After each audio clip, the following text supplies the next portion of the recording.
of the ascending epiphany, world times enjoyers, favorites of world bliss, creators of matter by its stress of mind, whose subtle thoughts support unconscious life and guide the fountain of both events, stood there a race of young, keen-visioned gods, king children, born on wisdom's early plane, taught in her school world-making's mystic play.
Good morning. We're reading in Book 2, Canto 11, Kingdoms and Godheads of the Greater Mind. So we're following King Aswapati's journey through the inner planes of consciousness. He had started at the base in the kingdoms of subtle matter, worked his way up through the realms of life, the vital worlds, into the mental worlds. The mental worlds at first kind of closer to our mind, the levels of our mind. And now he's journeying in the realms of the spiritual mind. So I mentioned last time that it seemed that he was going through the planes of the higher mind, the illumined mind, and intuition.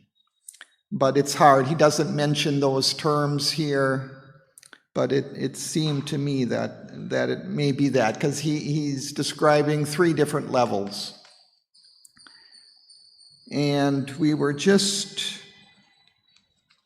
finishing the first level. We're on page 268, and I believe at the second line at the top of the page.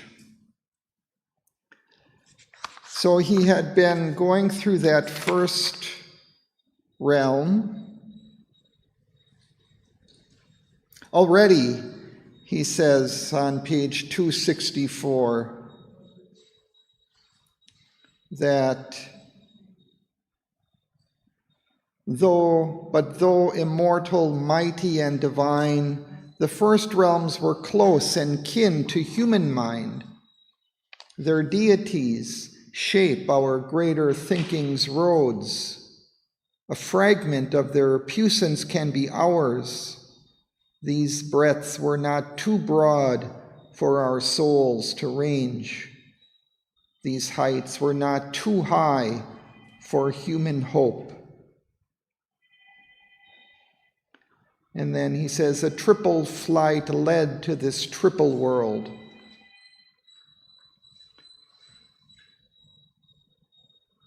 So there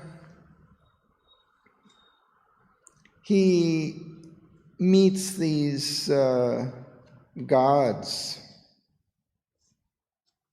He says, afar they seemed a symbol imagery, illumined originals of the shadowy script in which our sight transcribes the ideal ray, or icons figuring a mystic truth, but nearer gods and living presences. So he describes this, and Mother was just also, I think, reading from this section, that these are God's creative in our world, creating things through this hid stress of mind. So through their higher consciousness, through this higher mind, they were creating things, shaping events, shaping things here on earth.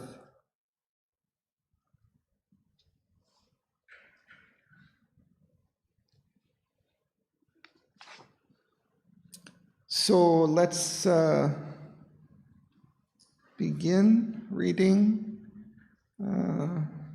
Perhaps Anandi would, or Suresh. Why don't we begin with Suresh? Let's begin here. 268, yeah, on the second line. But Suresh will read first. A cage for the infinity's great right seraphic progress was closed with a crisscross of words, glass cardboards, and yet into the horizons or the erased vision of the ineffable. A timeless speech was made, the slave of the hours. The unborn was cast into a person of birth, to make a world with mind, to cross and prove, on an earth which looked towards 1,000 suns, that the fated might grew nature's Lord, and matter's deaths give illumined with a soul. They tried to take unknown and Trinity spoke. Trinity spoke. The million mischief moment of the one, and stood grand accepted. No. Then the next line is above. Yeah, above, you continue. Above stood grand accepted archangel grace, with larger lips and lips that searched the unseen. The light of liberating knowledge shone across the gulf of silence in the eyes. They live in the mind and they view from within, a sight withdrawn in the consecrated for to freeze behind the screen of time's result and the rich pause and shape of visible things. Thank you. We'll pause there.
So Sri Aurobindo describes the last passage is a passage about this first realm of gods and their function.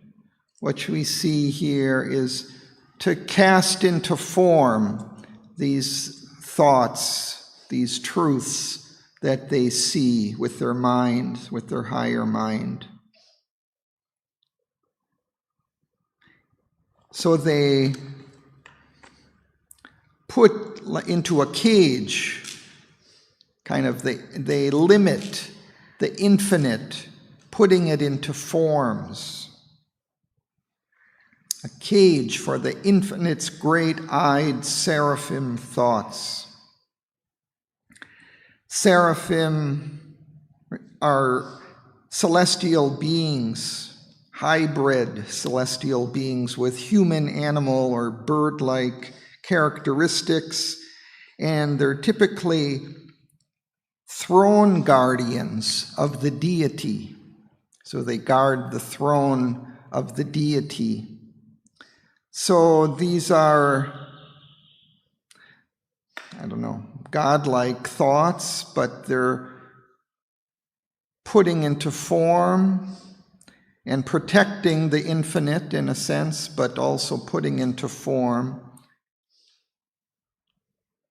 with a crisscross of world laws for bars and hedged into a Kurt horizon's arc. So they're limiting the infinite and protecting perhaps the infinite from the limitations of the world. The irised vision of the ineffable. Irised is having colors like the rainbow or iridescent and glowing. A timeless spirit was made the slave of the hours. The unbound was cast into a prison of birth to make a world that mind could grasp and rule.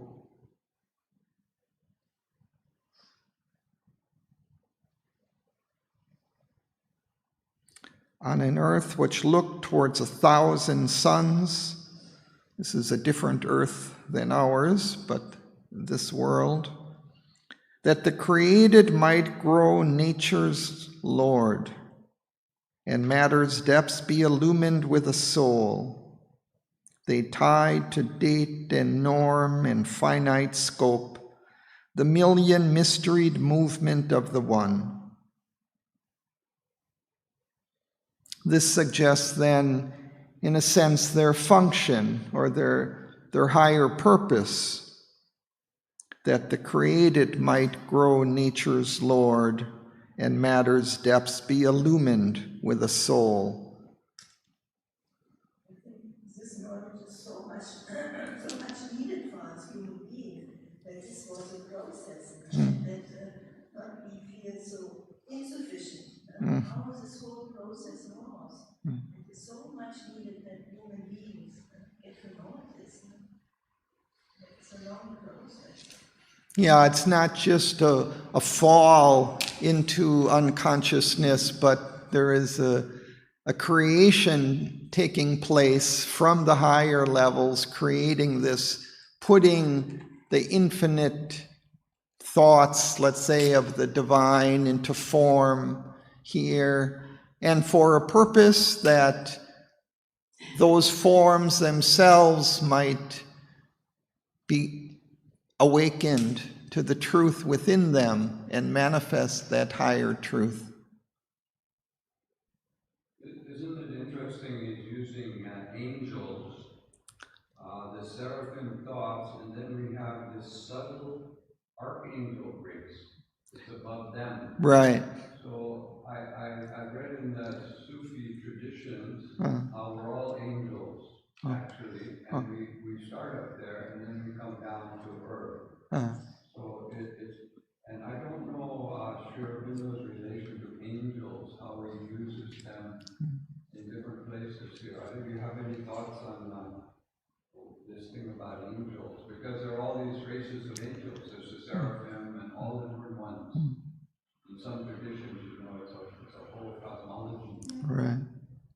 Well, I think that these different cosmologies are also getting at these same occult truths, that there are these beings. I mean, all these cantos, he's calling, Godheads of the greater mind. So there are these beings, and of these higher realms, spiritual realms. So he calls them Godheads of the greater mind. Other people in other traditions may call angels or call something else.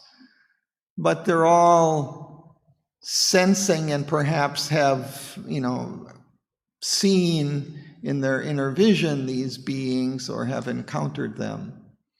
But why would you call them archangels and use the seraphim and all this terminology? It's not Vedic. But he's never limited himself to any particular tradition. He has much Christian imagery throughout the poem. And after all, it's taken from Dante's comedy. Yeah, I mean, that is also there, which describes all these different levels, correct?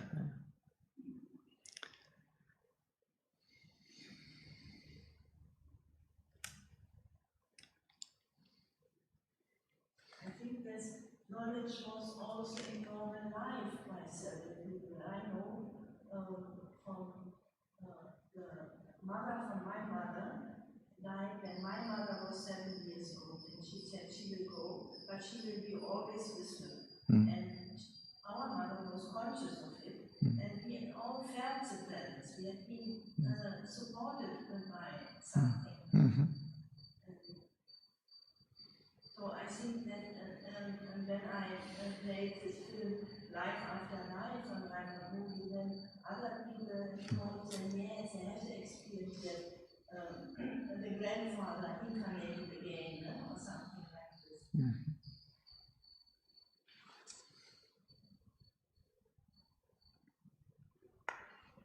And it's of course need to be careful not to, to be open to the negative forces, to be careful.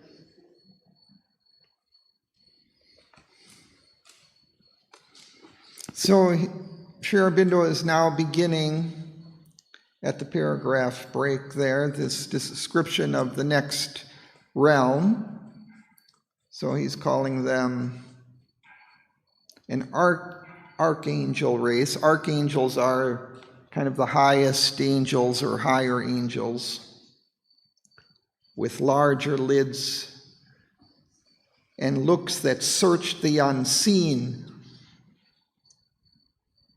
The first realm, it seemed like they were more oriented towards putting into concrete form the higher thoughts. These beings seem to look up a little bit higher, have a wider vision, are not so concerned with putting into kind of small details of form these higher thoughts, but look, perhaps draw the larger lines of the creation.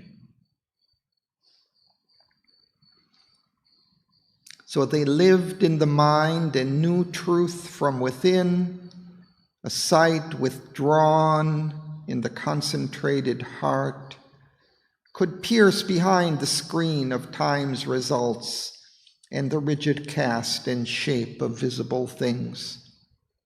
So they could look behind and see the higher spiritual truths and thought behind the forms. So, Anandi, would you like to continue? So all that escaped conceptions. Yep. All that escaped conceptions narrow news, vision the sky and gripped, where thin thoughts filled in the blanks left by the seeking sense. High architects of possibility, an engineer of impossible, mathematicians of the infinitude and theologians of unknown truths.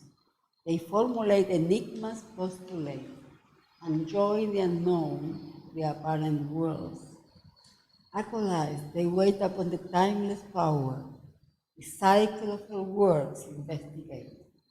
Passing her fence, wordless privacy, their mind could penetrate her occult mind and draw the diagram of her secret thoughts. They read the codes and ciphers she has sealed, copies they made of all her guarded plans. For every turn of her mysterious course, assign a reason and unchanging rule.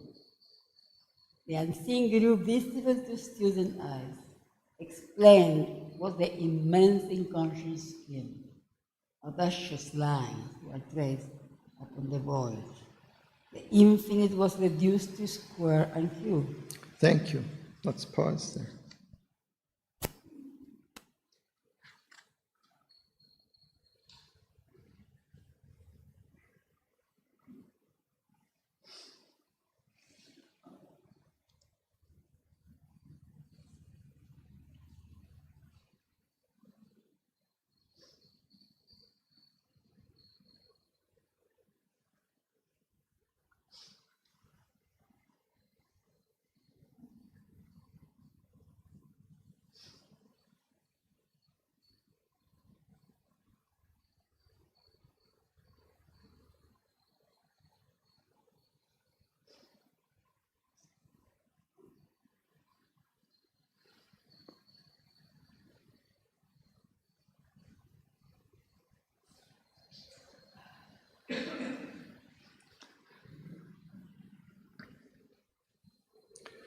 The first lines here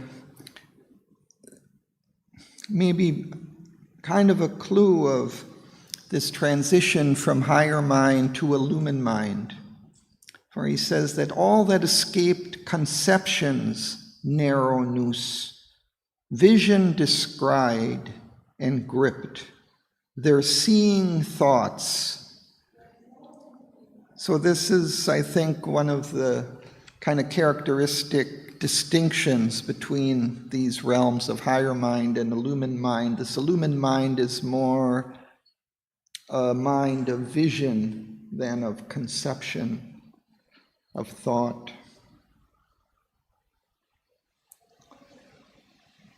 And they seem to be dealing with kind of the larger truths and perhaps the larger lines in the creation, drawing those. So they're the high architects of possibility and the engineers of the impossible. For even in our world, these impossibles have a place and maybe can also be made possible in some way, can be realized. But that's a more difficult, tricky issue, right? Mathematicians of the infinitudes and theoricians of unknowable truths.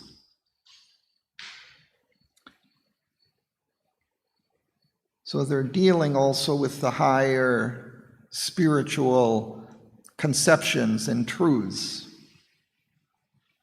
They formulate enigmas, postulates. So an enigma is a puzzling or inexplicable occurrence or situation. And a postulate is the things that are assumed as self-evident or generally accepted as a basis for argument.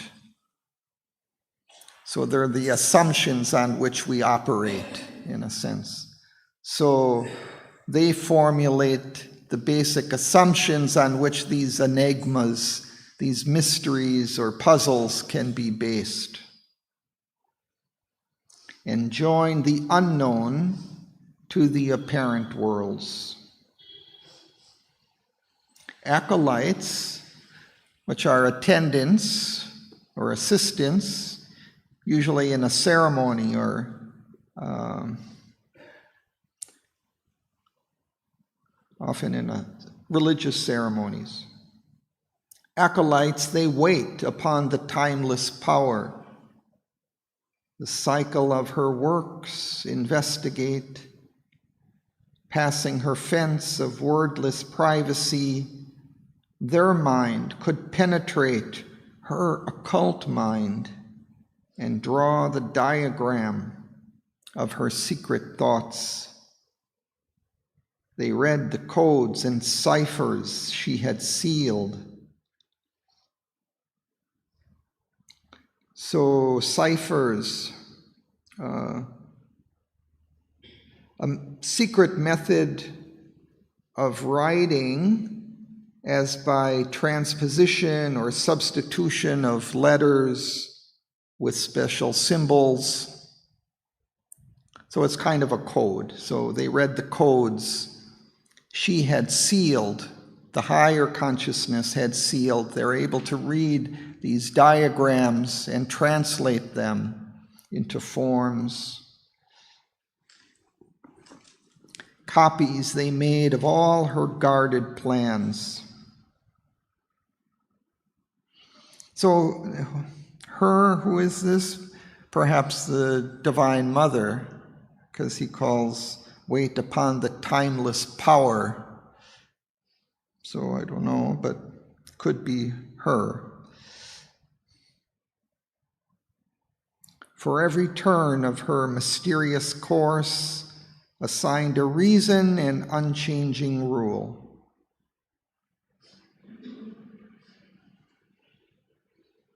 The unseen grew visible to student eyes. Explained was the immense inconscient scheme.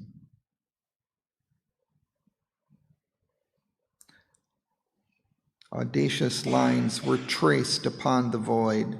So even the inconscient and the void becomes meaningful to them. They're able to read even those enigmas. And the infinite was reduced to square and cube.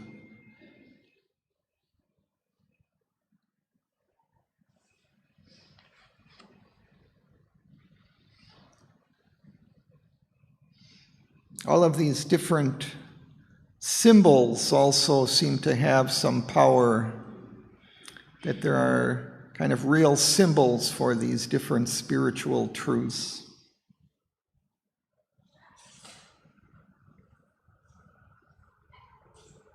And maybe he'll go into this a little bit in the next lines, which B can read. Arranging symbol and significance, tracing the curve of a transcendent power, they framed the Kabbalah of the cosmic law, the balancing line discovered of life's technique, and structured her magic and her mystery, imposing schemes of knowledge on the vast. They clamped to syllogisms of finite thought, the free logic of an infinite consciousness, grammared the hidden rhythms of nature's dance, critiqued the plot of the drama of the worlds, made figure and number a key to all that is. The psychoanalysis of the cosmic self is traced, its secrets hunted down and read. The unknown pathology of the unique. Assessed was the system of the probable, the hazard of fleeing possibilities, to account for the actual's unaccountable sum. Necessity's logarithmic tables drawn, cast into a scheme the triple act of the one. Thank you.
So we see more this use of symbols in order to create the world. These beings of this realm are arranging symbol and significance, tracing the curve of a transcendent power.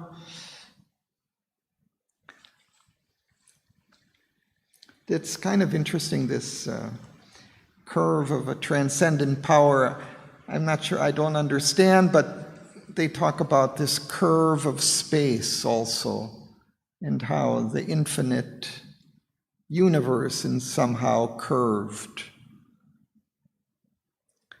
and perhaps bounded in some way through that curve.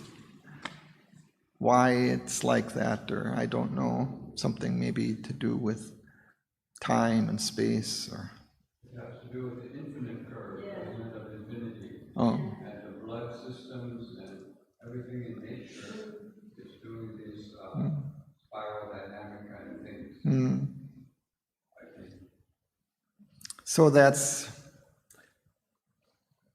in a way, tracing a symbol of that infinite, right? And putting that into forms, perhaps even in our DNA or whatever.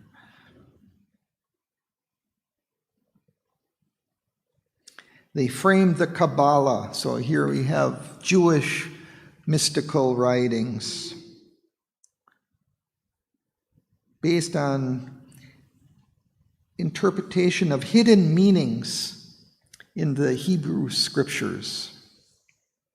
So they apparently see symbolic significances for all the different words and phrases that are there in the scriptures, see a deeper meaning behind them, hidden.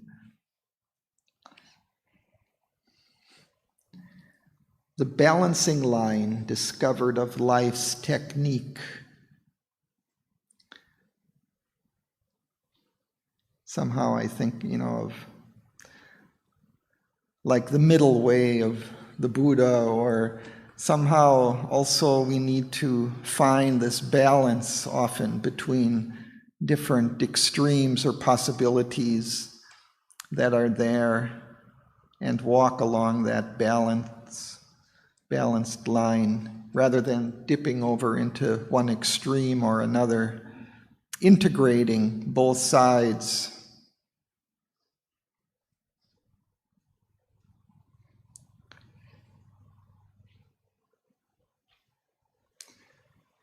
They structured her magic and her mystery, imposing schemes of knowledge on the vast. They clamped to syllogisms of finite thought. Syllogisms are forms of deductive reasoning. consisting of a major premise, a minor premise, and a conclusion. So they take the infinite thought and they structure it in these ways. The free logic of an infinite consciousness, grammared the hidden rhythms of nature's dance, that is, they structured them, critiqued the plot of the drama of the worlds, critically assessed them, judged, made figure and number a key to all that is.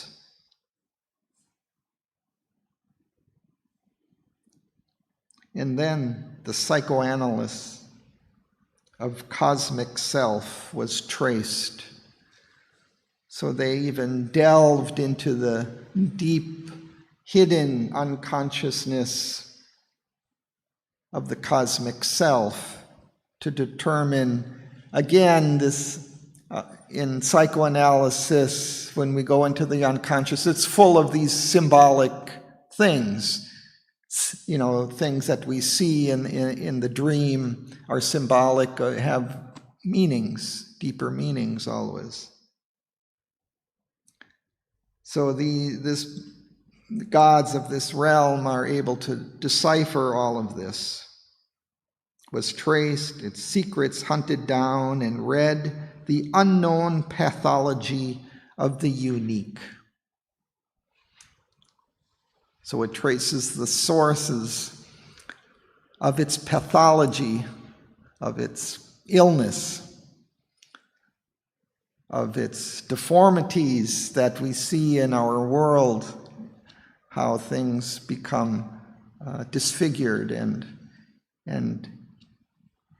mentally unbalanced in a way.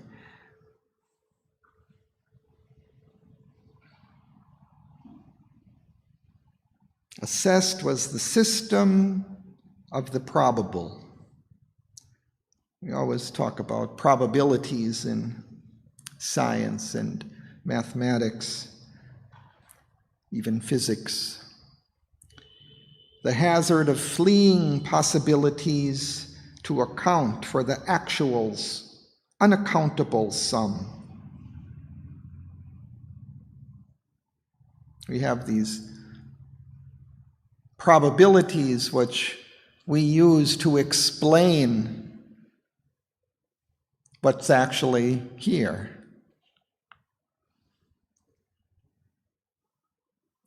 Necessities, logarithmic tables drawn. So these, logarithmic exponent or power to which a base number must be raised to equal a given number. So there are tables for calculating these things. Cast into a scheme, the triple act of the one. So what's this triple act? Perhaps mind, life, and body. I don't know. Or Satchitananda.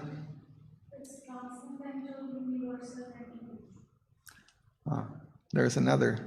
We have lots of trinities. The transcendental, the universal, and the individual. Huh?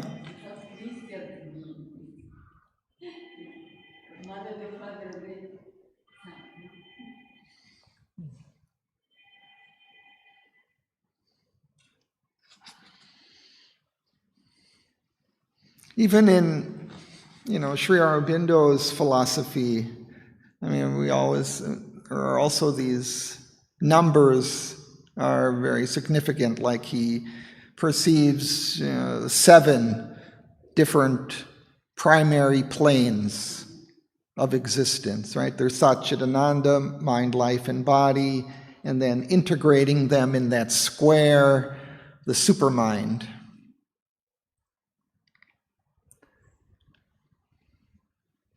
He talked about the square and the cube earlier.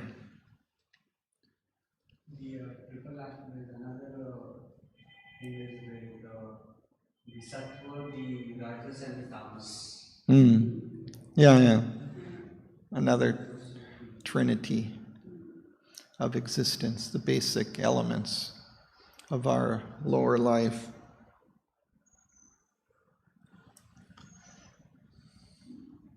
And there's the 12 in Sri Aurobindo's and Mother's symbology, also symbolic of the Mother's powers, the basic elements of her manifestation.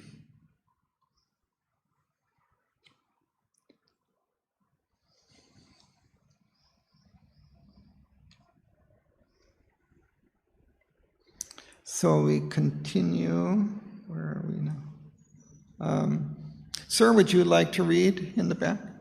Would you like to read? Okay. So at the line unveiled.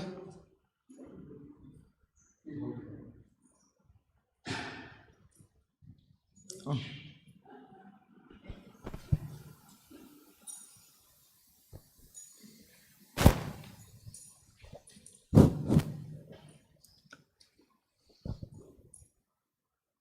Unveiled in the abrupt invisible multitude of forces whirling from the hands of chance, seem to obey some vast imperative. The tangled motives worked out unity. A wisdom read their mind to themselves unknown. That's... You continue. Should I continue? Yeah. Okay. I'll tell you when to stop. Their anarchy rammed into a formula, and from their giant randomness of force, following the habit of their million paths, distinguishing each faintest line and stroke of a concealed, unalterable design.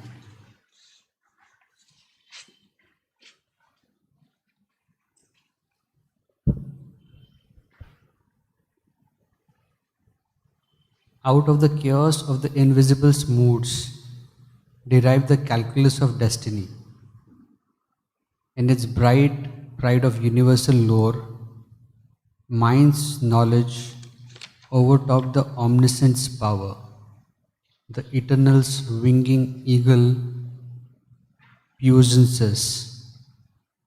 Surprised in their untracked empyrean, stooped from their gyres to obey the beck of thought.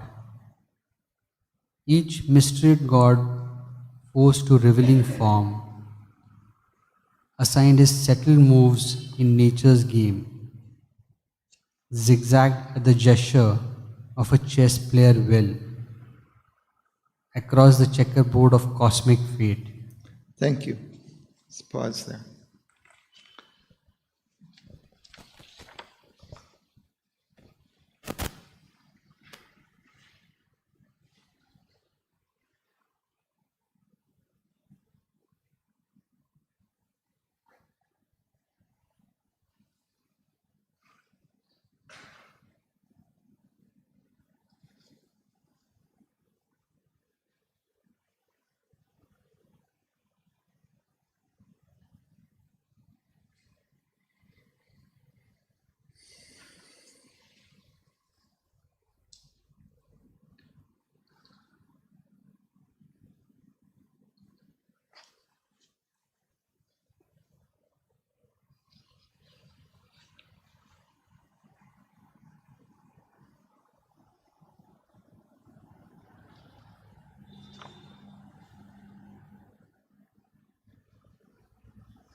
It's quite interesting. He suggests that these gods look at the realm of chance, arising out of the inconscience. There are these chance occurrences, And this consciousness somehow turns these into a kind of a lawful progression and perhaps a purposeful destiny. So, of forces whirling from the hands of chance seem to obey some vast imperative. Their tangled motives worked out unity. So it takes these chance, random forces and moves them in a purposeful direction. Their anarchy rammed into a formula, and from their giant randomness of force, following the habit of their million paths, distinguishing each faintest line and stroke of a concealed, unalterable design, out of the chaos of the invisible's moods derived the calculus of destiny. Beautiful, huh? And then, I'm thinking about what this is concealed and out of the design. The last line, which is yeah, it suggests that within all of these random occurrences, somehow inherent in each one of those independent forces that are moving in the world or in the creation, they are actually, there's something in there that makes them part of a larger design. There's a secret purpose behind that's concealed. It's not apparent on the surface, but somehow they're all working together towards a common end.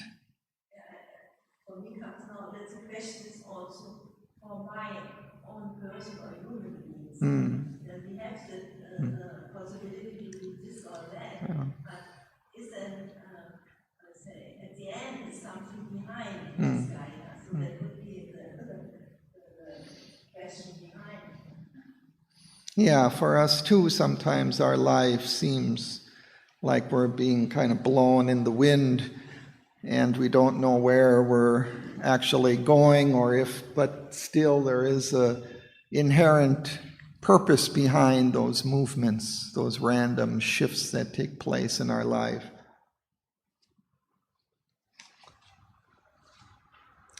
In the second part here, then, he suggests that this mind also ferrets out the secrets of the Creator, of the Divine Mother, and this mind is able to read, in a sense, her deeper purposes. So we have, in its bright pride of universal lore, mind's knowledge overtopped the omniscience power. It's as if this knowledge is able to take control of the omniscience power. The Eternal's winging eagle puissances, surprised in their untracked empyrean. So these powerful forces of the divine are surprised, taken up by this mind, this higher mind. They stooped from their gyres to obey the beck of thought. These great powers are brought under control of this thought. Each mysteried God forced to revealing form, assigned his settled moves in nature's game, zigzagged at the gesture of a chess player will across the checkerboard of cosmic fate. But the realm he's talking is beyond the higher mind. Huh? This realm that he's talking is beyond the higher mind. Yes. Somewhere in human world. Yeah, I think illumined mind, perhaps. This is the second level. Right. But we must, Sri Aurobindo talks about these different realms of the spiritual consciousness in the context of poetry, for instance, and he talks how different inspirations of different poets may come from these different realms.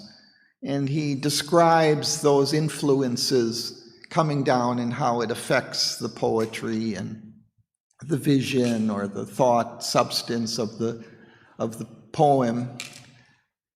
But I think here, when we're talking about these realms in their own higher level, it's something quite more powerful than it is when it's coming down and influencing us here in our world. In their own realm, they're like gods that are creative and doing these amazing things, something far beyond what normally we would have, access to.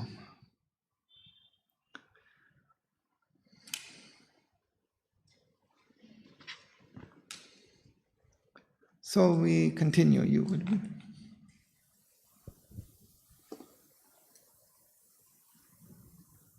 Across the checkerboard of cosmic fate, in the wide sequence of necessity steps, predicted every act and the thought of God.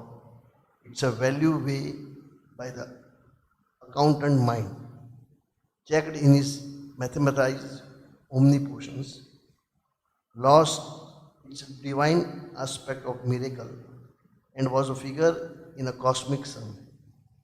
The mighty mother's beams and lightning moods, arisen from her all-wise unruled delight, in the freedom of her sweet and passionate breast, robbed of their wonder, were chained to a cause and aim. An ideal of bronze, replace her mystic say, that captures the movements of the cosmic past in the sketch precise of an ideal face. Forgotten was her eyelashes, dream spring, carrying on the curve infinity's limbs, lost the alluring marvel of her eyes, surging wave throbs of the vast sea heart. They bound to theorem of order beats. Her deep design, which from herself she had willed, bow self-willed in the confessional. Thank you. Let's pause there.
You have to remember that for Sri Aurobindo, the world, the creation, it's not really a creation per se, it's a manifestation.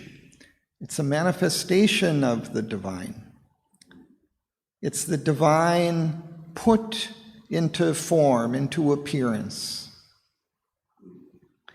And these gods of this realm are making that translation of the unknowable into something that we can seize and see and sense and feel in matter. So everything that's here is, in a sense, that unknowable but translated into some kind of form. And in order to do that, of course, each thing becomes limited, becomes a part of a larger whole. I also was a little bit like to understand the checkerboard of cosmic fate. Yeah, there he was talking more about the movement, the translation of force into, especially of this kind of random forces, into an ordered destiny. So that was his image at the end, that each mysteried God was forced to revealing form, assigned his settled moves in nature's game. So each God was given a form and given kind of fixed moves that it had to make in this game, this zigzag that the gesture of a chess player will across the checkerboard of cosmic fate. So each force, each God was put into a particular form and a particular movement that had its place in this game, moving towards the destined fate. But it could be deciphered, that's what he's saying, right? What these gods and all of this, yes. And these gods seem to be able to decipher all of these things with their consciousness, predicted every thought and act of God. And then, when he gets to the mother, here, the mighty mother's whims and lightning moods, he suggests that actually they kind of make a kind of a caricature of her subtlety. Like, because they fix it into form, they lose something in that translation, he's suggesting. So, robbed of their wonder, were chained to a cause, an aim. An idol of bronze replaced her mystic shape that captures the movements of the cosmic vast. In the sketch precise of an ideal face, forgotten was her eyelashes' dream print. So they miss something of her subtlety and exquisite beauty and harmony in their translation. Lost the alluring marvel of her eyes. But there's the curve again, the curve of the infinity dream. Yeah. Which I think he's saying theoretically that symbol still has the power to take us there if we have the consciousness. Yeah. Carrying on their curve infinity's dreams. The curve is also the curve of evolution, manifesting in time. Creation. How does evolution curve? Usually it's symbolized as serpent and curve and power, because when you say time, it's always a loop. In time there is creation and things are getting manifested progressively. The pralaya, these cycles of time. Yeah, everything seems to curve. And maybe it's translating the curve of her eyes. Yeah.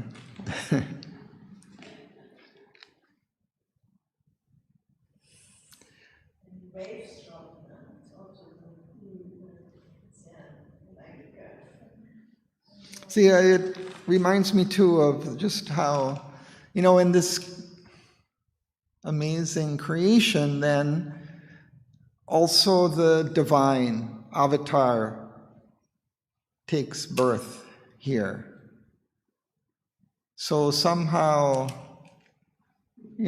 that's kind of the greatest mystery, right? Of how the infinite divine being can then take a form, take a life here in this finite world. So somehow, that divinity is here in everything. Otherwise, it would not be possible. It's because it's a translation somehow. The magic and the mystery is that it is one. So it's not all these levels. It's one thing. But it's different. It's one, but it's always different in its divine content. And even in that, Sri Aurobindo explains that even in human beings, this hierarchy is a spiritual hierarchy is really true. It's not that it's not based on the artificial mental form of caste system that the ancient Indians mistranslated. But there is a reason. All souls are not equal in their evolution on earth, and the expression of their divinity is different. But equality is a mathematical concept that is also a myth. Because everything is coexisting, you see, in a unified field. So it's very hard to talk about these things. Because they wonder, it's chained when you try to give it a cause and a name. And you always have to give something a reason, rather than just the wonder of it. Seems to me.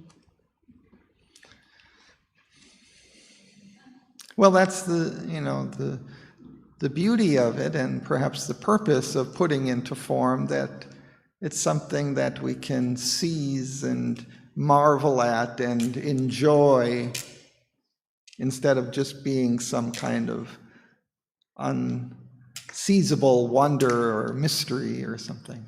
Well, that's the poetry is taking the abstract down. So you have the checkerboard chess game.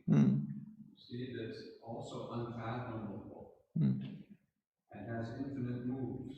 So every symbol is connecting to every other symbol in this entanglement.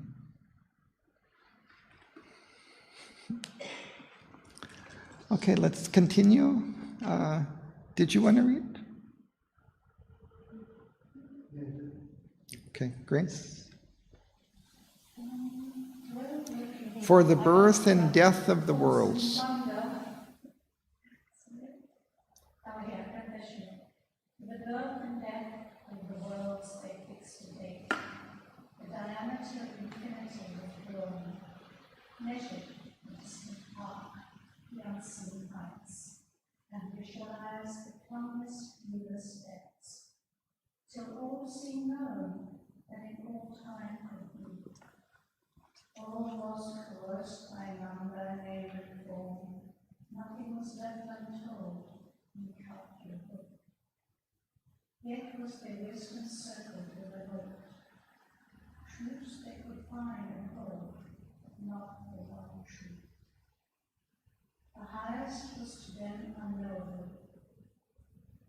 By knowing too much, they missed the whole to be known. The fathomless part of the world was left unguessed, and the transcendent kept in secrecy. In a sublimer and unveiling soar to the wide summit of the triple stairs, their steps climbed up like flaming rocks of gold, burning their way to the pure absolute sky. August and pure the sovereign kings of thought, a ray of space, a wide overseeing gaze, surveying the enormous work of time, a breadth of all-containing consciousness, supported being in a still embrace. Thank you.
So again, this final discussion of this second realm, they lay the larger lines of the creation for the birth and death of the worlds. They fixed a date. The diameter of infinity was drawn. Here again, we get this curve of infinity. Measured the distant arc of the unseen heights, and visualized the plumbless, viewless depths, till all seemed known that in all time could be. All was coerced by number, name, and form. Nothing was left untold, incalculable. Everything could be explained. But then, yet was their wisdom circled with a naught. Somehow even all this knowledge was perhaps in doubt, because there was something unknowable, something missing. It wasn't complete. And as long as something is not known, that unknown may sort of negate all that one thinks one knows. Truths they could find and hold, but not the one truth. The highest was to them unknowable. By knowing too much, they missed the whole to be known. Somehow their knowledge is still kind of a divisible knowledge, working with truths, but not the one truth. That's just what we were talking about.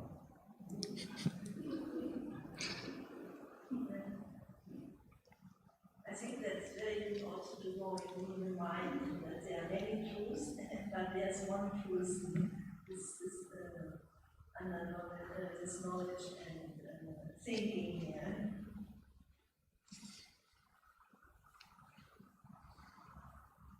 Yeah, I think in order, mind has to be a little bit humble and understand that whatever it thinks it knows, it's still kind of a tentative knowledge that we use perhaps as a scaffolding to move up to the final absolute, but it's always just kind of a scaffolding. not the thing in itself.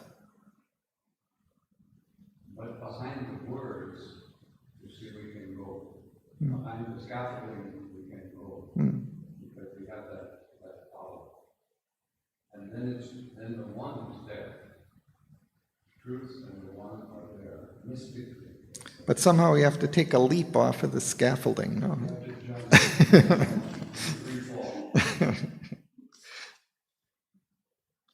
So then we come to the next level, to the wide summit of the triple stairs.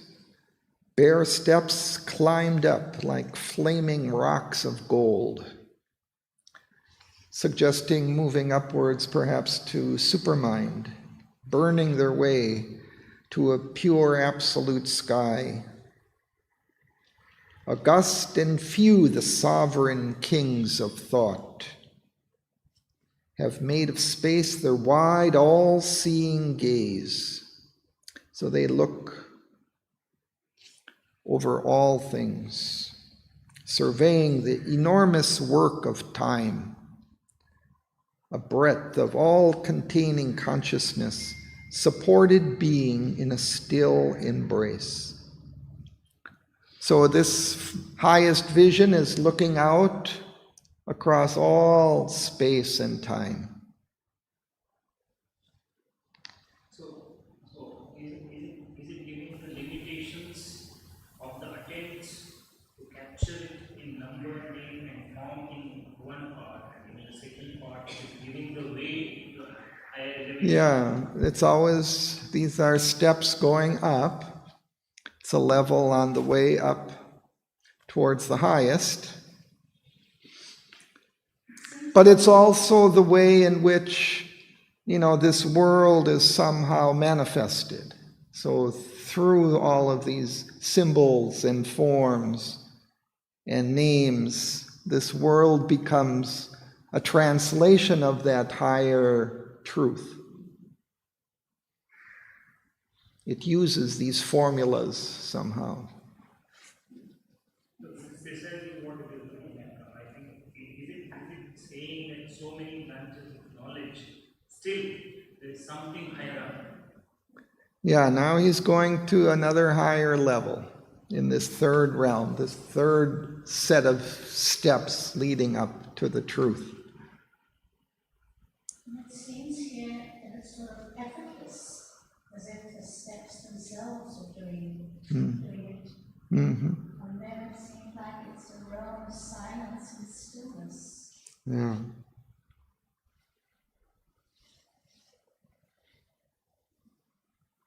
So he's talking about these few and sovereign kings of thought.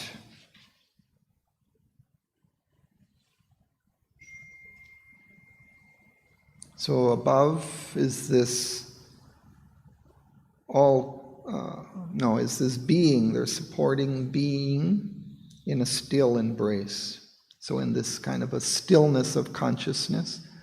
So does that mean the sovereign kings of thought are the self-liberated souls who have managed to control or to kind of rule their thoughts?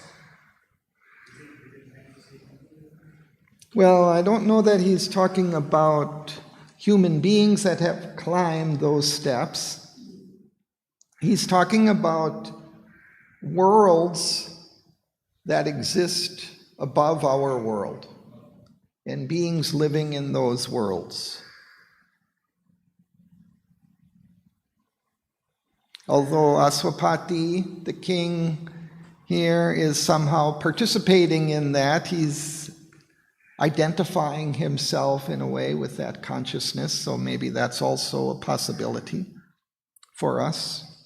He says that these realms are accessible to us, so we can participate in that existence, which is beyond our existence, right? But it's a creative of the worlds. So we can identify with it. we lose our identity here, we identify with that realm. So that's a possibility. But that's his path, see, because Sri Aurobindo did this. Yeah. He opens that path and he says, okay, you can do it too. Yeah.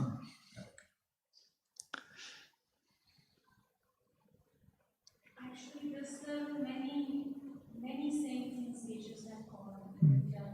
They've always gone up to intuitive, they've always had intuitive knowledge, illuminate knowledge. Sri Aurobindo would want to bring down Something higher. Yeah. This level was always there from ancient. Many sages. Okay. Shall we continue? Nitya? Intercessors with a luminous unseen. Intercessors with a luminous unseen. They kept in the long passage to the world the imperatives of the Creator Self, obeyed by unknowing earth, by conscious heaven. Their thoughts are partners in its vast control. A great all-ruling consciousness is there, and mind unwitting serves a higher power. It is the channel, not the source of all. The cosmos is no accident in time. There is a meaning in each play of chance. There is a freedom in each phase of fate. A wisdom knows and guides the mysteried world. A truth gaze shapes its beings and events. A word self-born upon creation's heights. Voice of the eternal in the temporal spheres. Prophet of the seeings of the absolute. Sows the idea's significance in form. And from that seed, the growths of time arise. Thank you.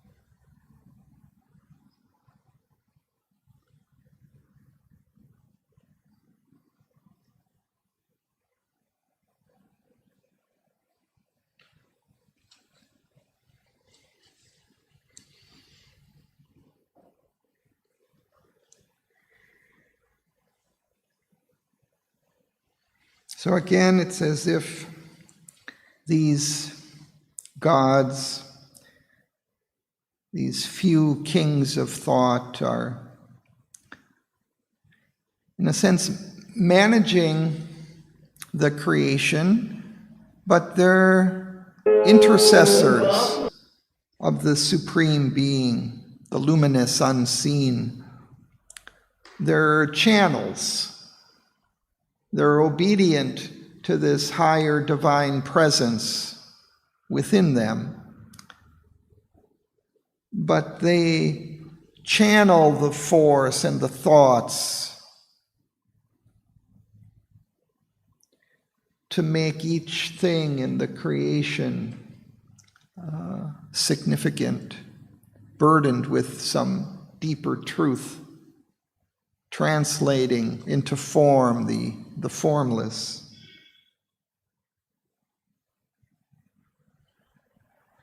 So a great all-ruling consciousness is there, and mind unwitting serves a higher power. It is a channel, not the source of all. So even these high thoughts of these high gods, they're channels of higher wisdom. Yeah. Refers to higher power.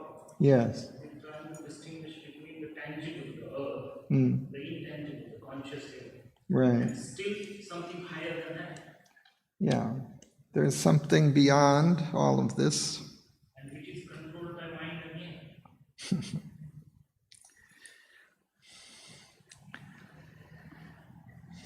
This mind is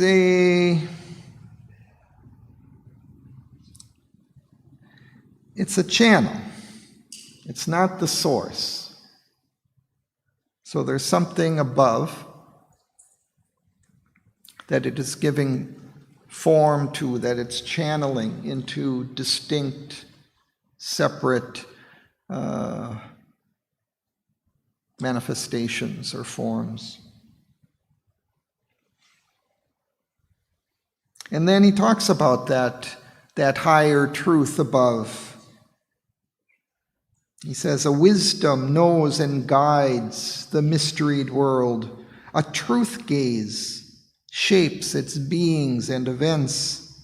A word self-born upon creation's heights.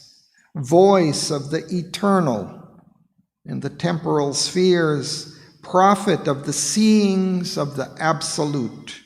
Sows the idea's significance in form, and from that seed the growths of time arise.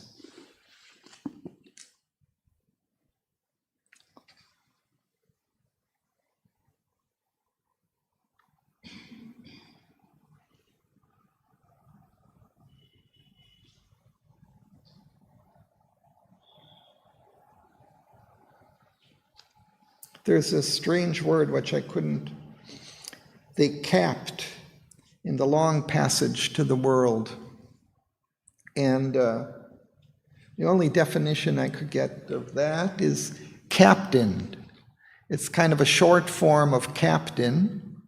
And so it suggests that, so you might use it in the form, they captained. They kind of, again, it would suggest kind of a rank, an intercessor carrying out the orders, but having a certain control. Couldn't be the other cap, they caught it. Which is Captive. Is rooted in captive. They captivated. No, more in the sense you put a cap on the bottle. Oh. You know, they CAPP. Yeah, I know. That's what I thought too, but I don't think there's a form like that. I don't know. You can make up these forms. You've got that Victorian license. Mm-hmm.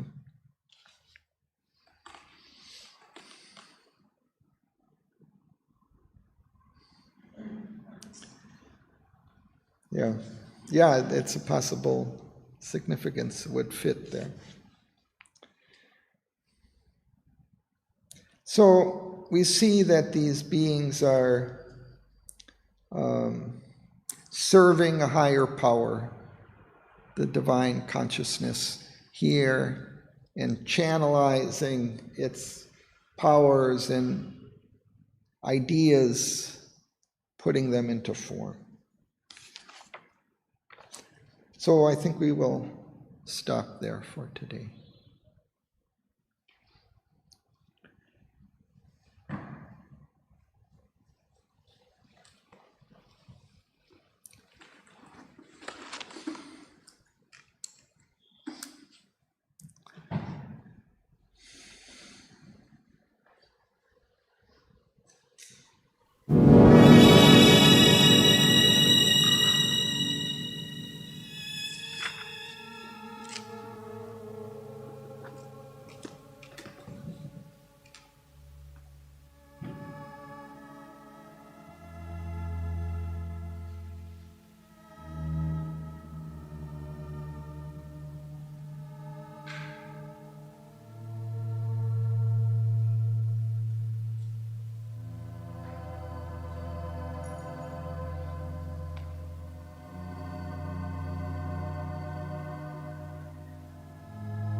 where steps climbed up like glowing rocks of gold, burning their way to pure absolute sky.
Thanks to Sri Aurobindo.